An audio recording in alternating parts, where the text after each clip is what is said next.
Joe, what were your initial thoughts on what you saw in the Belmont Stakes?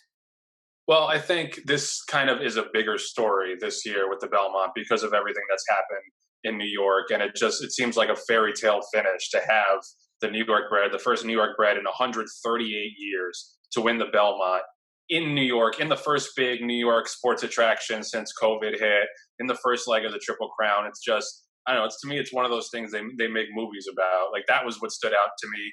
He looked like he laid over the field. He looked like a prohibitive favorite on paper, and the race really played out that way. He always looked like a winner. If you watch racing, you know when horses are traveling well. They're not throwing their head about. They have a very even stride, and he looked like a winner the whole way.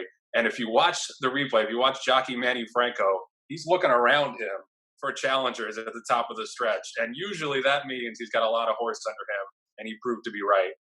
Does this horse have what it takes to be a Triple Crown winner? I think so. I mean, he's passed every test so far. He's 3 for 3 as a 3-year-old. Overall, he's only lost once in his 6-race career. So, I mean, he's pretty much passed every test with flying colors. And the way he's winning, like he's dominant. He wins by these big margins. He has this tremendous acceleration.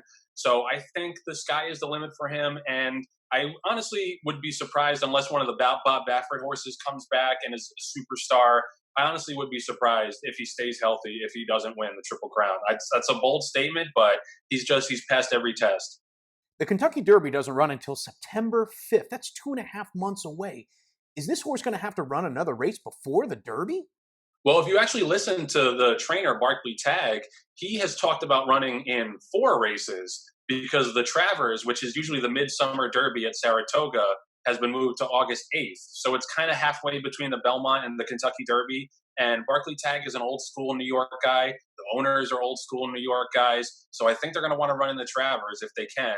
And then, of course, everybody's going to want to run in the Derby. So I think he's going to try to squeeze the Travers in between those 2 races. And maybe he'll go for a quadruple crown. It's such a unique year, but these are guys who like to run their horses. They don't like to wrap them in bubble wrap. They want to run their horses and prove their mettle.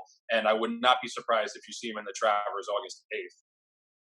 How big of a risk would it be if he runs the Travers before the next Triple Crown race?